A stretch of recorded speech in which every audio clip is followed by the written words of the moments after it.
আচ্ছা, কিছু গল্প থাকে না যেগুলো ঠিক ইতিহাস না, কিন্তু তার থেকেও অনেক বেশি কিছু শেখায়। আজ আমরা ঠিক তেমনই একটা অসাধারণ কাহিনীর গভীরে ডুব দেব।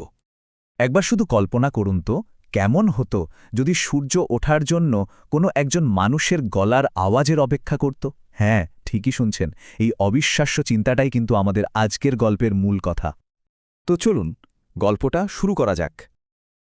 এটা এক ভোরের গল্প, এমন এক ভোর যা আমাদের আজান বা নামাজের আহ্বানের আসল শক্তিটাকে একদম নতুনভাবে চিনতে শেখাবে।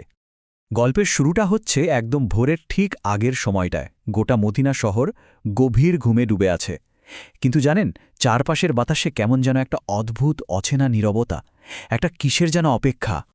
মানুষজন টের পাচ্ছিল কিছু একটা ঠিক নেই। রাতটা যেন আর শেষই হতে চাইছে না।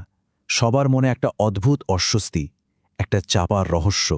শহরের যে স্বাভাবিক ছন্দ, তাতে কোথায় যেন একটা বড়সড় গরমিল হয়ে গেছে। আর ঠিক তখনই সবাই বুঝতে পারল ব্যাপারটা কি। ওই যে অদ্ভুত নিস্তব্ধতা, তার কারণটা হল ভোরের সেই অতি পরিচিত আজানের সুরটা আজ আর শোনা যাচ্ছে না। ভোরের আহ্বানটাই যে এখনো আসেনি। কিন্তু তার চেয়েও অবাক করার মতো ব্যাপার ছিল অন্য জায়গায়। আকাশের দিকে তাকিয়ে সবাই দেখল ভোরের আলো ফোটার কোনো চিহ্নই নেই। একদম ঘুটঘুটে অন্ধকার। মনে হচ্ছিল যেন সূর্য নিজেই ওই বিশেষ কণ্ঠস্বরটার জন্য অপেক্ষা করে আছে। এরপর তো আর দেরি নয়, সবাই মিলে সেই কণ্ঠের খোঁজে বেরিয়ে পড়ল। খুঁজতে খুঁজতে তারা পৌঁছাল ইসলামের প্রথম মুয়াজ্জিন, মানে যিনি আজান দেন, সেই হজরত বিলাল রাদিয়াল্লাহুয়ের বাড়িতে।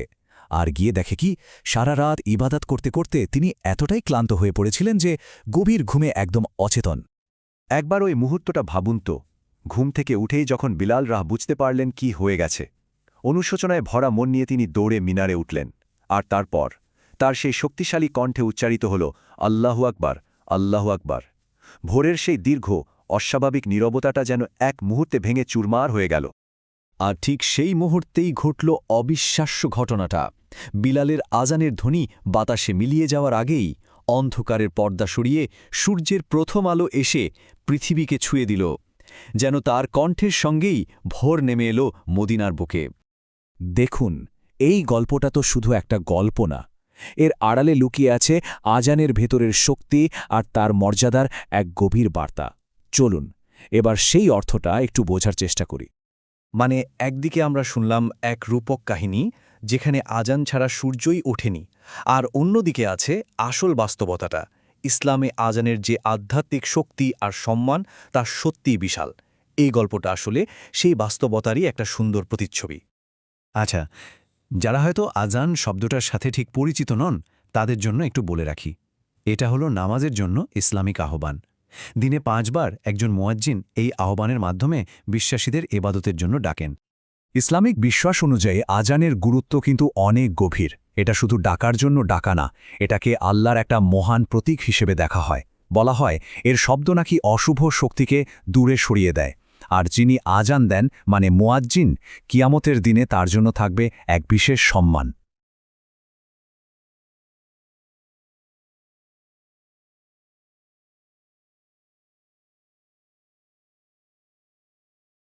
কিন্তু কে ছিলেন এই বিলাল, যার কণ্ঠের জন্য সূর্য থেমে গিয়েছিল বলে গল্পে বলা হয়? চলুন এবার এই কিংবদন্তি মানুষটার আসল পরিচয়টা একটু জেনে নেওয়া যাক।